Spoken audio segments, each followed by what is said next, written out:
Student, आपका एक बार फिर से हमारे यूट्यूब चैनल में स्वागत है। देखिए, आज की इस वीडियो के साथ हम क्लास 11 का जो टॉपिक है बायोलॉजी का कोशिका विभाजन, ये जो चैप्टर है, इस चैप्टर के हमने कुछ वीडियो पहले ही बना दिए थे और इसके जो बचे हुए वीडियो हैं वो हम बनाने जा रहे हैं। तो कोशिका विभाजन में हम पढ़ रहे थे समसूत्री विभाजन। हमने इस अंतरावस्था, कोशिका चक्र वगैरह पढ़ लिया था। और जो समसूत्री विभाजन है उसकी हमने प्रोफेज पढ़ ली थी और आज हम इसके अंदर मेटाफेज पढ़ने वाले हैं। तो समसूत्री विभाजन की फेज मेटाफेज पढ़ेंगे।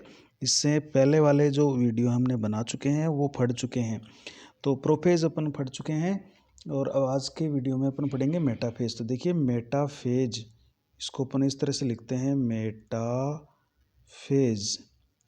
या इसको अपन हिंदी में कहते हैं मध्यावस्था। देखिए, मध्यावस्था, बीच की अवस्था, इसका मतलब ये हो गया। देखिए, प्रोफेज में क्या हुआ था कि अंतरावस्था में तो हमने देखा कि अंतरावस्था में तो गुणसूत्र बिल्कुल जाल के रूप में, क्रोमेटिन फाइबर के रूप में होते हैं। और प्रोफेज में क्या होता है कि जो केंद्रक होता है, केंद्रक झिल्ली, वो विलुप्त हो जाती है, केंद्रिका विलुप्त हो जाती है और गुणसूत्र है या क्रोमेटिन जाल है वो सिकुड़ कर संघनित होकर गुणसूत्रों में बदलने लगता है। और गुणसूत्र के अंदर है वो अर्ध गुणसूत्र दिखाई देने लगते हैं, लेकिन ये अर्ध गुणसूत्र स्पष्ट नहीं दिखते हैं, ये एक दूसरे से लिपटे हुए रहते हैं, लेकिन दो अर्ध गुणसूत्र बन जाते हैं और तर्कुतंतु भी बनने लगते हैं, बन जाते हैं। अब इस मेटाफेज में क्या होता है, देखिए इस अवस्था में एक तो जो तर्कुतंतु है वो तर्कुतंतु यानी प्रोफेज में बन गए थे। इस फेज में क्या होता है, जो तर्कुतंतु जिसको हम स्पिंडल फाइबर भी कहते हैं, स्पिंडल फाइबर, ये किसके बने होते हैं, सूक्ष्म नलिकाओं के बने होते हैं। तो तर्कुतंतुओं की जो सूक्ष्म नलिकाएं होती है, सूक्ष्म नलिकाएं, वो जो गुणसूत्र के जो सेंट्रोमियर होते हैं यानी गुणसूत्र बिंदु, तो हमने गुणसूत्र का भी एक पूरा वीडियो टॉपिक अलग से बनवाया है। गुणसूत्र बिंदु जिसको हम कहते हैं सेंट्रोमियर से जुड़ जाते हैं। देखिए, तो पहला इसका लक्षण है कि तर्कुतंतु की सूक्ष्म नलिकाएं गुणसूत्रों के गुणसूत्र बिंदु सेंट्रोमियर से जुड़ जाते हैं। और इसमें ये होता है मेटाफेज में कि गुणसूत्र बहुत अधिक स्पष्ट दिखते हैं, बहुत अधिक स्पष्ट दिखाई देते हैं, स्पष्ट दिखाई देने लगते हैं। तो सबसे अधिक अगर अच्छे गुणसूत्र अपन को दिखाई देते हैं तो वो मेटाफेज होती है, क्योंकि इसके अंदर जो गुणसूत्र होते हैं वो सर्वाधिक स्पष्ट दिखाई देते हैं, सबसे अच्छे दिखाई देते हैं। और यही कारण है कि इनकी जो संरचना का अध्ययन है, मतलब हम गुणसूत्र की जो संरचना का अध्ययन है वो मेटाफेज में करते हैं। कहाँ करते हैं, संरचना का अध्ययन मेटाफेज में करते हैं। देखिए, ये है इम्पोर्टेंट बात। तो गुणसूत्र बहुत अधिक स्पष्ट कहाँ दिखते हैं, ये मेटाफेज में दिखते हैं। और यही कारण है कि हम गुणसूत्र की संरचना का अध्ययन किस में करेंगे, मेटाफेज में करते हैं। अब आगे देखिए, इसका जो और स्पष्ट गुण होता है वो क्या होता है इसके अंदर, कि ये जो तर्कुतंतु है, ये देखिए, ये सभी गुणसूत्रों से, जो गुणसूत्र बिंदु से जुड़ जाते हैं। अब इनका क्या होता है, धीरे धीरे इनका पॉलीमराइजेशन होता है, यानी ये बढ़ते हैं, लंबे होते हैं। तो तर्कुतंतुओं के, जिसको अपन बोलते हैं पॉलीमराइजेशन, पॉलीमराइजेशन का मतलब है ये एक्सटेंशन करते हैं, एक्सटेंशन, क्या करते हैं, एक्सटेंशन, यानी जैसे सूक्ष्म नलिकाएं होती है ना, वो ऐसे बड़ी होने लगती है, लंबी होने लगती है, इसको बोलते हैं एक्सटेंशन। तो तर्कुतंतु, जैसे ये गुणसूत्र थे, ये गुणसूत्र, ये तर्कुतंतु से जुड़ने लगे, इस तरह से इधर जुड़ने लगे, जैसे इसके इस तरह से ही जुड़ने लगेंगे, तर्कुतंतुओं से जुड़ने लगेंगे। तो ये क्या होते हैं, जैसे इधर का वो गुणसूत्र है तो वो इधर से जुड़ने लगे, इधर से जुड़ने लगे। अब ये क्या करते हैं, ये तर्कतंतु के जो सूक्ष्म नलिकाएं होती है वो पॉलीमराइजेशन यानी एक्सटेंशन करती है और इतनी लंबी होती है कि सभी गुणसूत्रों को लगभग इस सेल के बीच में ले आती है। इधर सबको इधर से दिखा के इधर ले आएगी, इधर धकेल के इधर बीच में ले आएगी। तो हम कह रहे हैं कि तर्कतंतुओं के पॉलीमराइजेशन से सभी गुणसूत्र मध्य रेखा पर मध्य रेखा पर आकर मेटाफेज प्लेट बनाते हैं। मेटाफेज प्लेट बनाते हैं। तो देखिए मेटाफेज प्लेट बनेगी यानी बीच में जाएंगे सारे, इसको धकेल कर बीच में ले आएंगे। तो ये पर यहाँ आ जाएगी। इस मेटाफेज प्लेट को क्या बोलते हैं? इसको विषुवत रेखीय पट भी कहते हैं। इस जो मेटाफिजिक प्लेट होती है इसको बोलते हैं क्या है? विषुवत रेखीय पट भी कहते हैं, क्योंकि ये बीचों बीच रहती है। अब क्या होता है इस मेटाफेज पे जो भी गुणसूत्र आते हैं मेटाफेज प्लेट पे,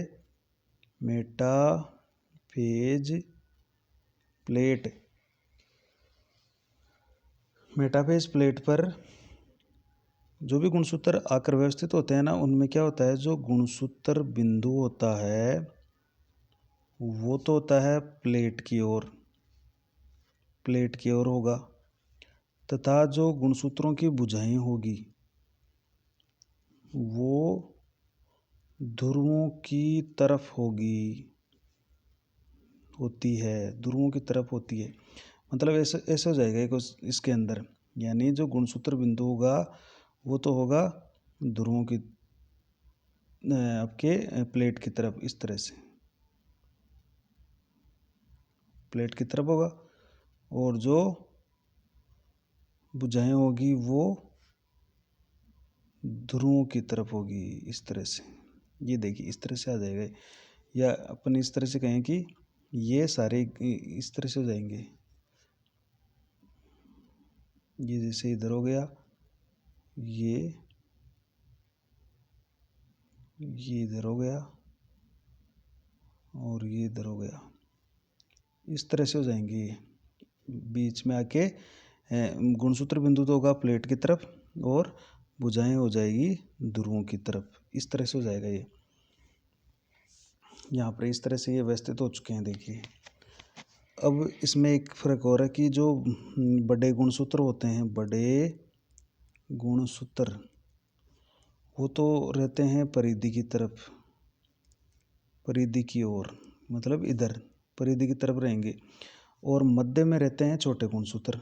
यानी जो छोटे गुणसूत्र होते हैं, छोटे गुणसूत्र वो इस कोशिका के बीच में रहेंगे, केंद्र की ओर, यानी बीच में तो रहेंगे छोटे गुणसूत्र और साइड में रहेंगे बड़े गुणसूत्र, इस तरह से ये पाए जाएंगे। अब देखिए आगे, ये जो एक गुणसूत्र है उसके दो क्रोमेटिड दिखाई देते हैं। देखिए इस तरह एक और ये दूसरा है, ये गुणसूत्र के दो अर्ध गुणसूत्र हो गए। अब होता क्या है कि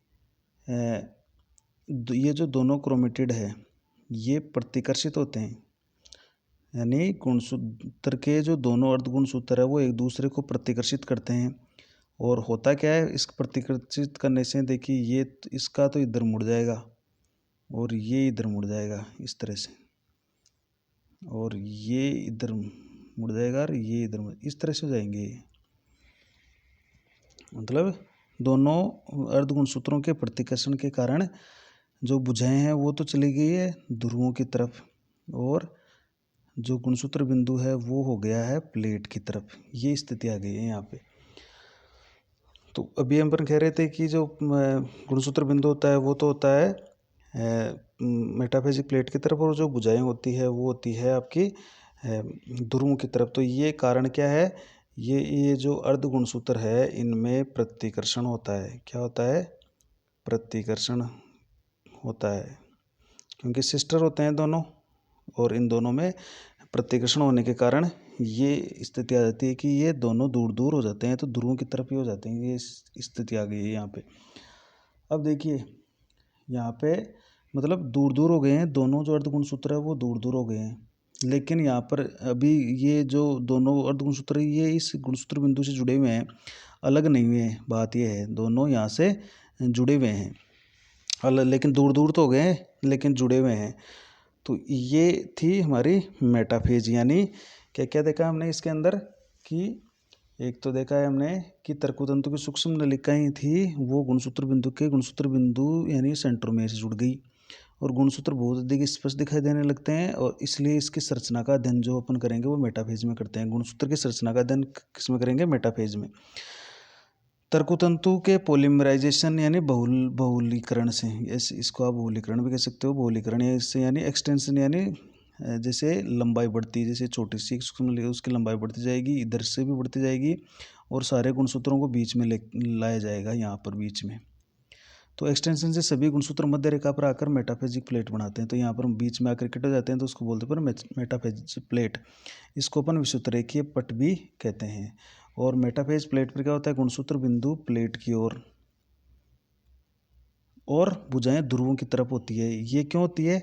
क्योंकि जो गुणसूत्र के जो अर्ध गुणसूत्र होते हैं उनमें प्रतिकर्षण होता है, वो प्रतिकर्षण होने से देखिए ये दोनों दूर दूर हट गए हैं। हालांकि गुणसूत्र बिंदु से दोनों अर्ध गुणसूत्र जुड़े हुए हैं लेकिन ये दूर दूर हो जाते हैं इस तरह से। तो ये हो जाता है कि ये मेटाफेजिक प्लेट पर जो व्यवस्थित है। तो गुणसूत्र जो बिंदु होता है वो तो प्लेट की तरफ होता है, और भुजाएं होती है वो ध्रुवों की तरफ होती है। और एक स्थिति और होती है कि जो बड़े गुणसूत्र होते हैं वो आपको परिधि की तरफ मिलेंगे कोशिका के, और छोटे गुणसूत्र है वो केंद्र की तरफ पाए जाएंगे।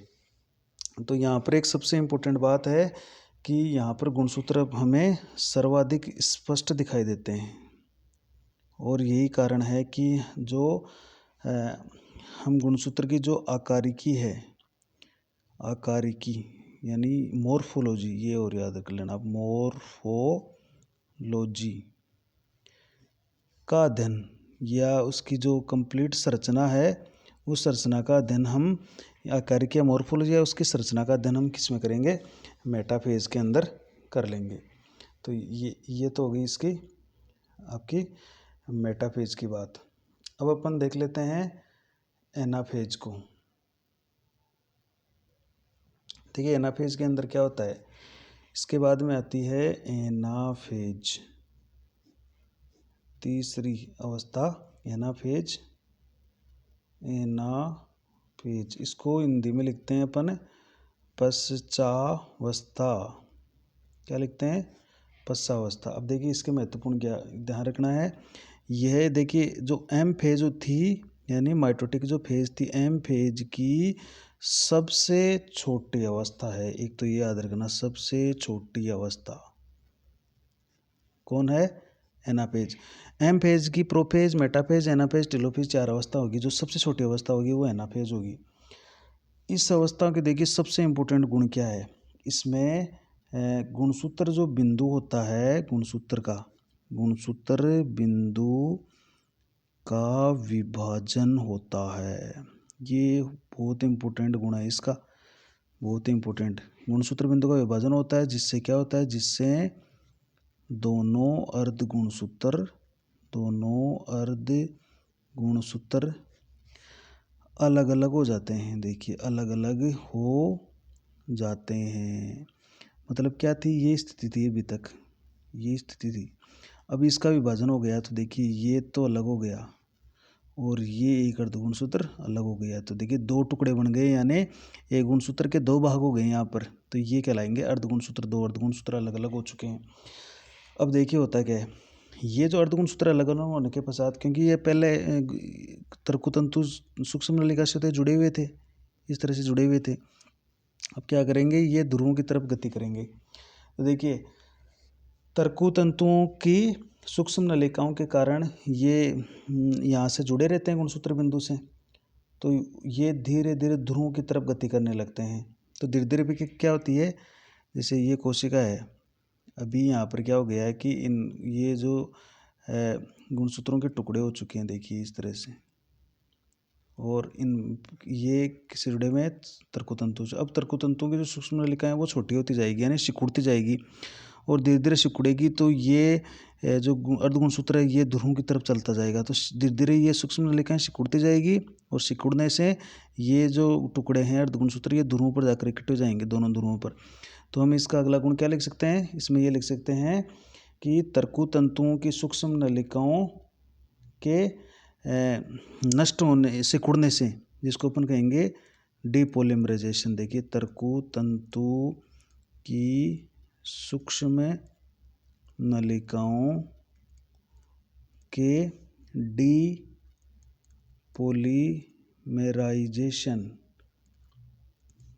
डीपोलीमेराइजेशन का मतलब होता है सिकुड़ना, वापस नष्ट होना, सिकुड़ना।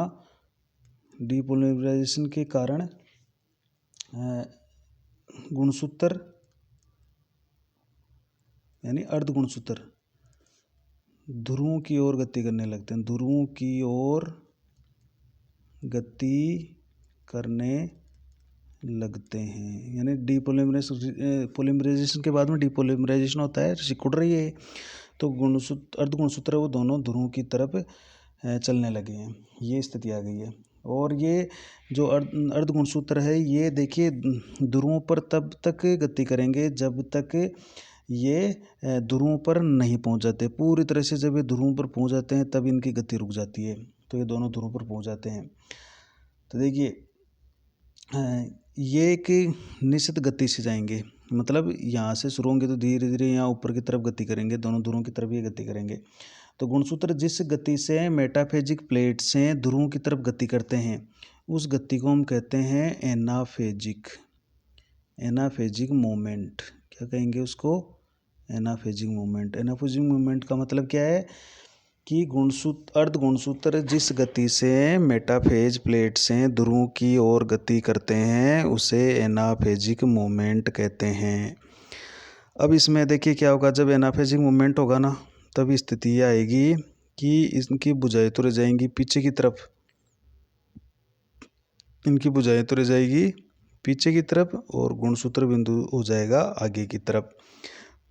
तो इनकी भुजाएं गुणसूत्र बिंदु के पीछे रह जाती है। अब ऐसा होने पर क्या होता है, इस अर्ध गुणसूत्र या जो गुणसूत्र होता है उसकी अलग अलग आकृतियाँ बनती है, अलग अलग आकृतियाँ बनती है। तो इस फेज में हम गुणसूत्रों की